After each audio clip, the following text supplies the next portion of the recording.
Assalamualaikum warahmatullahi wabarakatuh. Alhamdulillahirabbil alamin. Wassalatu wassalamu ala asyrafil anbiya'i wal mursalin wa ala alihi wa sahbihi ajma'in.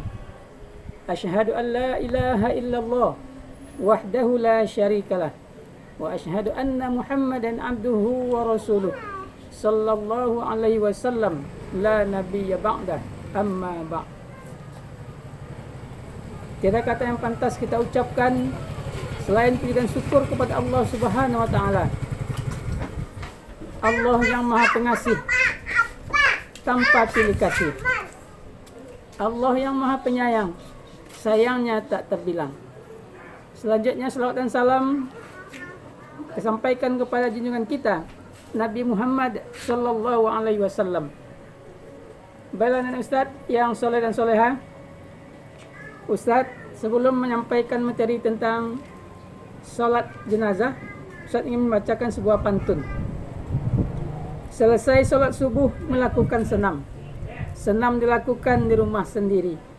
Semoga anak Ustaz semuanya nyaman menerima materi hari ini. Tukang kue berjualan di pagi hari. Kue dijual di dalam wadah. Sekarang buka buku PIB yang dimiliki untuk belajar tata cara sholat jenazah.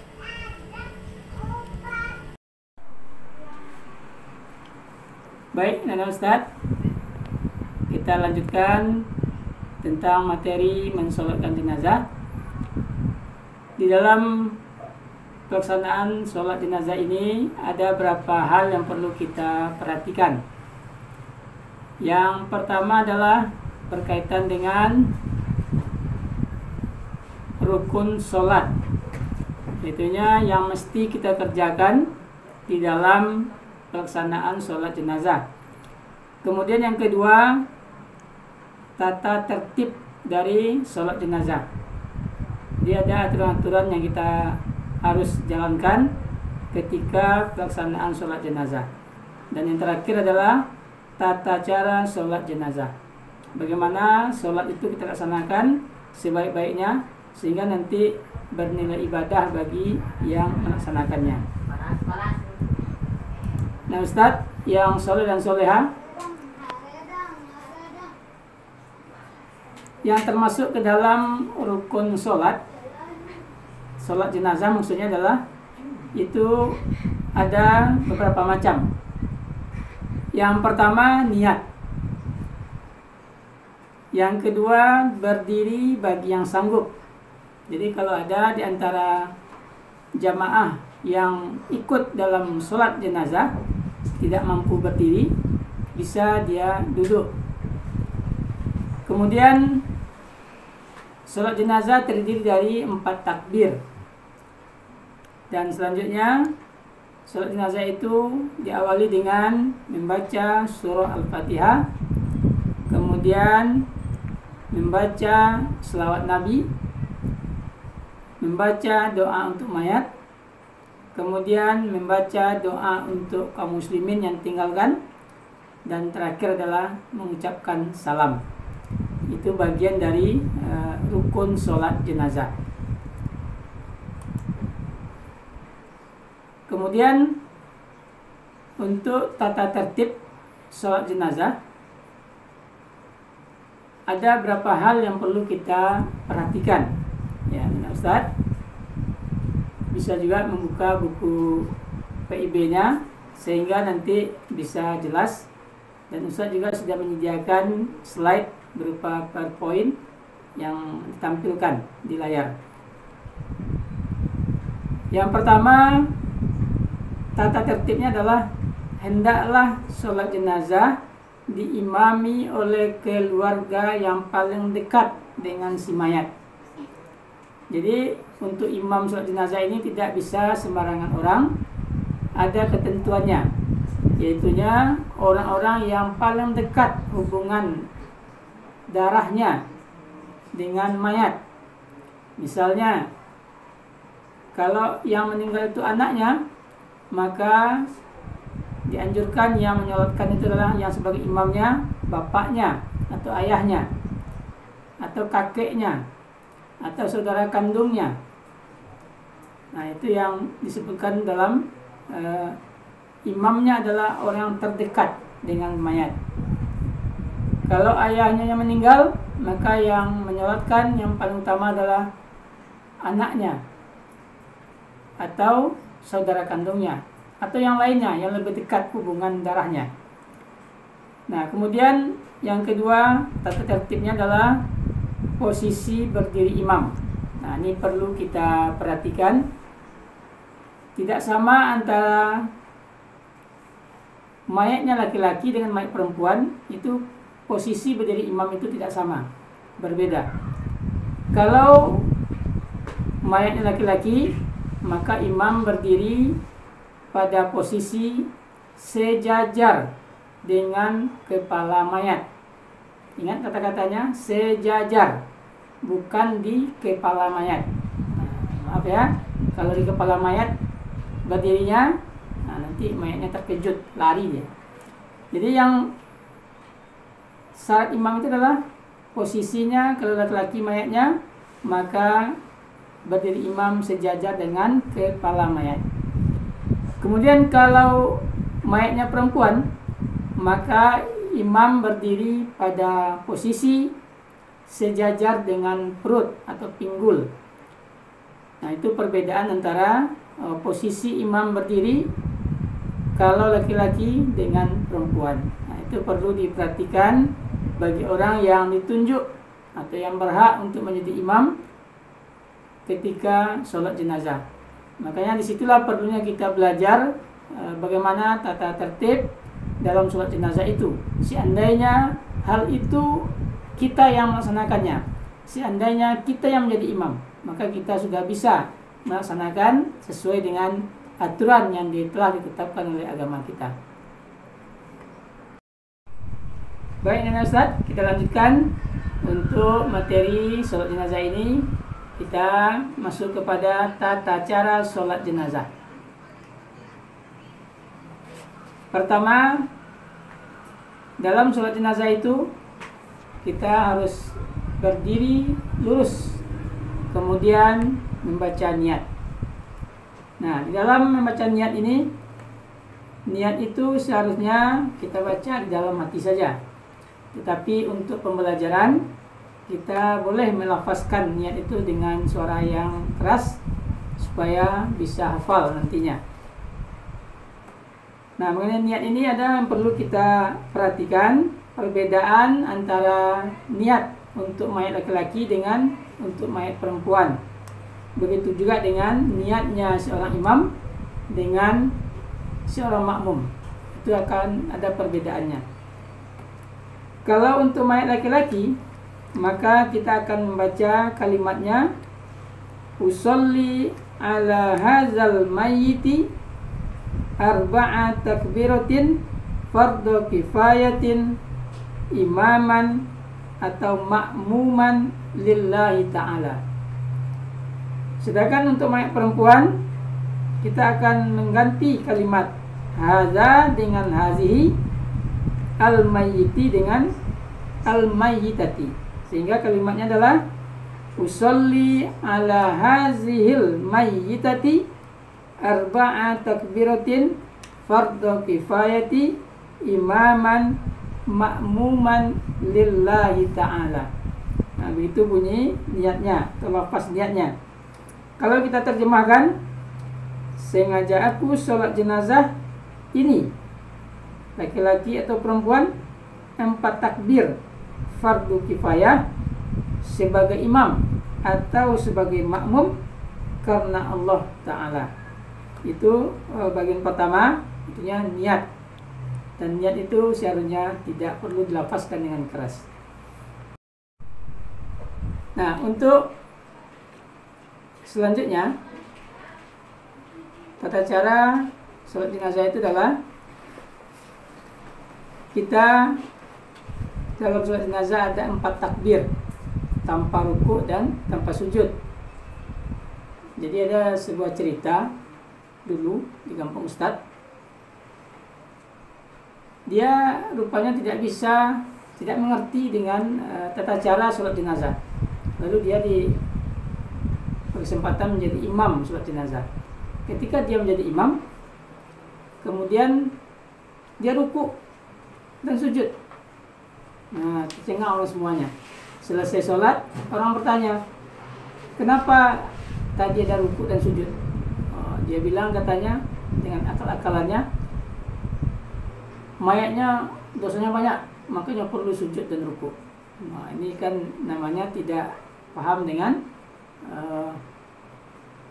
tata cara sholat jenazah. Jadi sangat berpengaruh sekali kalau kita tidak paham dengan tata cara sholat jenazah, nanti akan ada hal-hal aneh yang kita lakukan dalam pelaksanaan sholat jenazah. Makanya menuntut ilmu tentang sholat jenazah ini sangat penting. Nah, kemudian yang kedua kita lakukan adalah takbir pertama. Ya. Setelah takbiratul ihram, kita membaca di takbir pertama itu surah Al-Fatihah. Alhamdulillah, saya yakin sekali anak Ustadz sudah hafal semuanya surah Al-Fatihah. Ustadz tidak akan membacakan lagi. Insyaallah kita semua sudah paham dan hafal surah Al-Fatihah. Jadi surah Al-Fatihah ini kita baca ketika sholat jenazah di takbir pertama.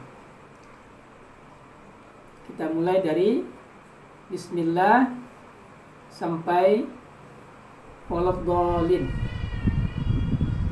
Amin. Jadi itu bacaan yang kita baca di takbir pertama. Kemudian kita masuk.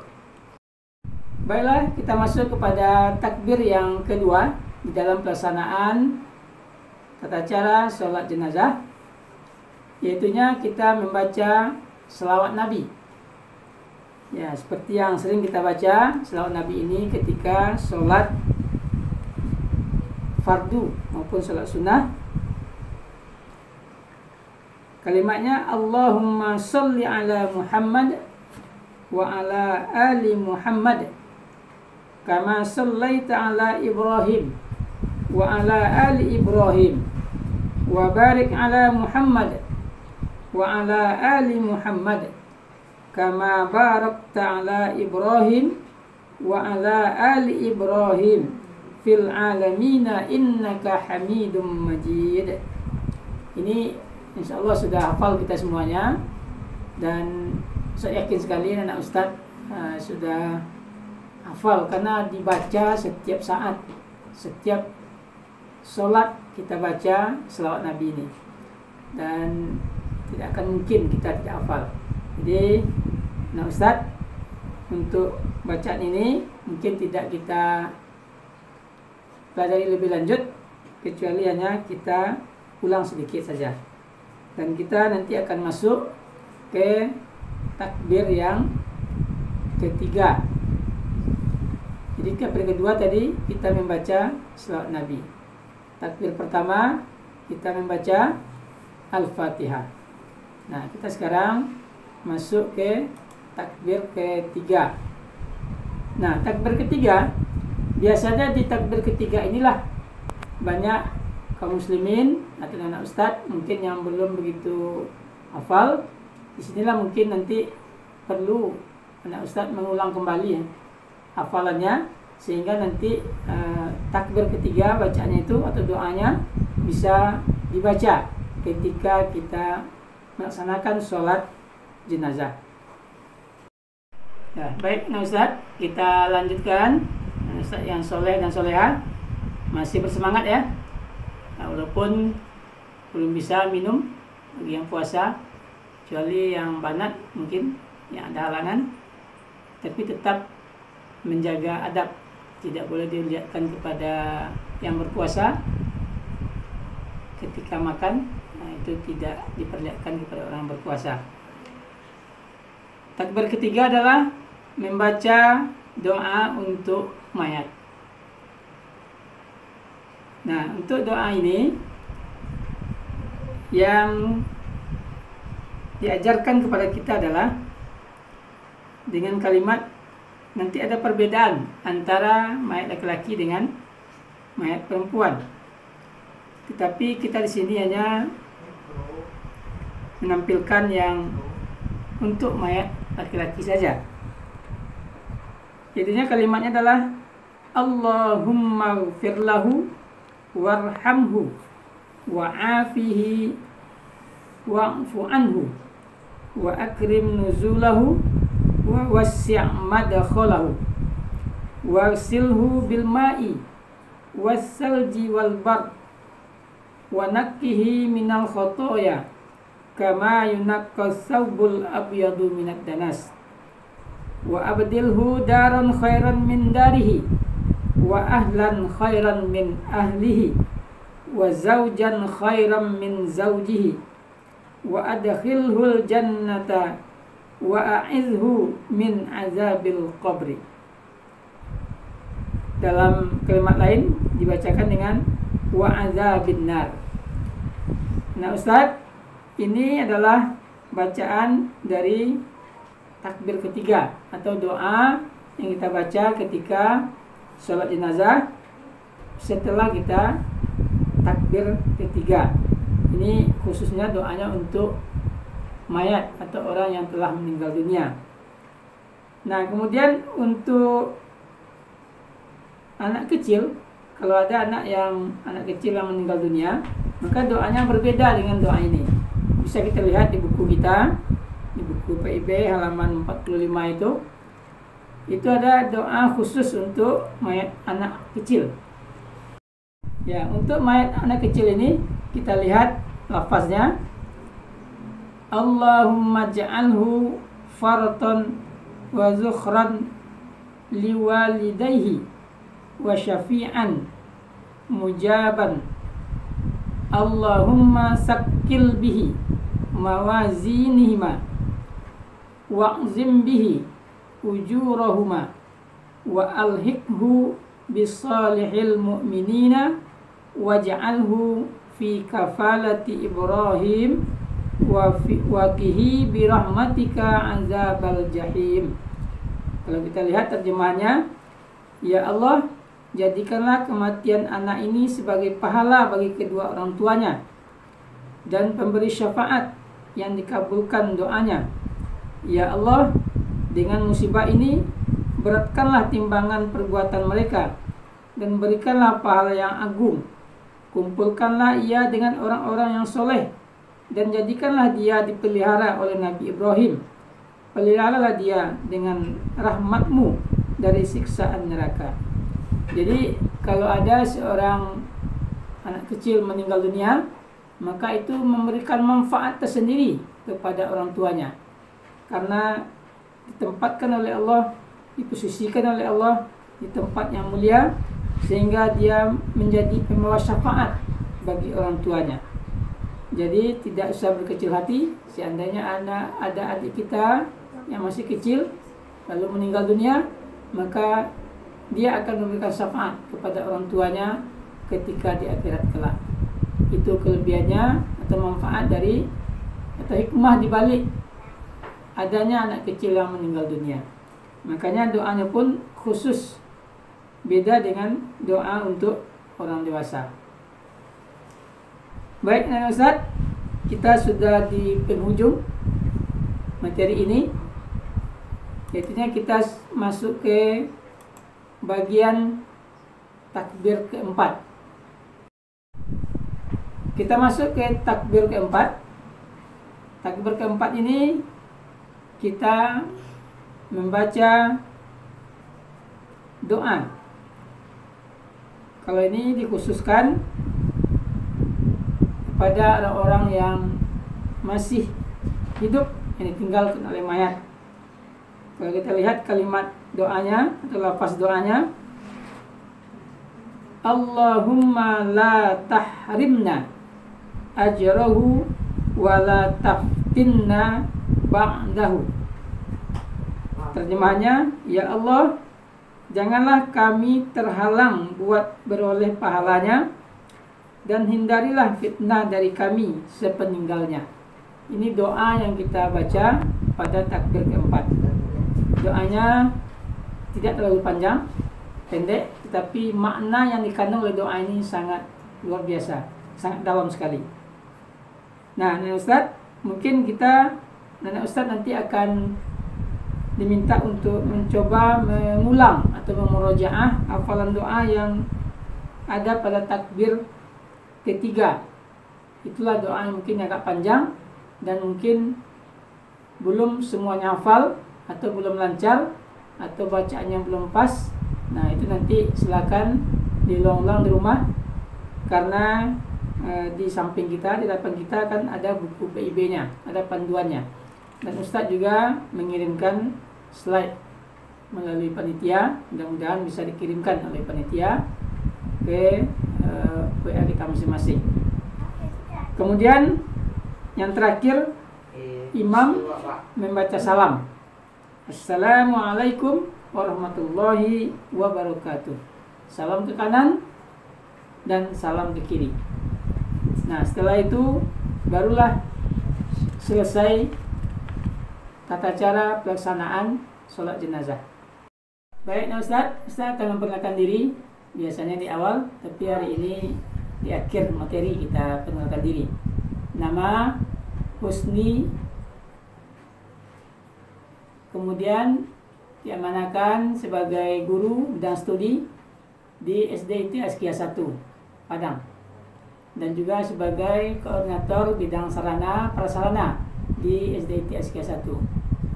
Doakan semoga kita semua selalu sehat dan bisa menjalankan ibadah puasa dengan penuh keberkahan. Walaupun puasa hari ini atau tahun ini, tahun 1441 Hijriah, berbeda dengan tahun-tahun sebelumnya karena adanya musibah mewabahnya COVID-19 atau COVID-19. Mudah-mudahan walaupun puasa kita, tarawih kita di rumah saja, tetapi ini ada hikmahnya, bisa mendekatkan kita dengan keluarga sehingga kita bisa bertarawih, berpuasa dan beribadah bersama dengan keluarga kita yang selama ini mungkin sulit kita lakukan. Demikian saja, banyak maaf. Wabillahi taufiq wal hidayah. Wassalamualaikum warahmatullahi wabarakatuh.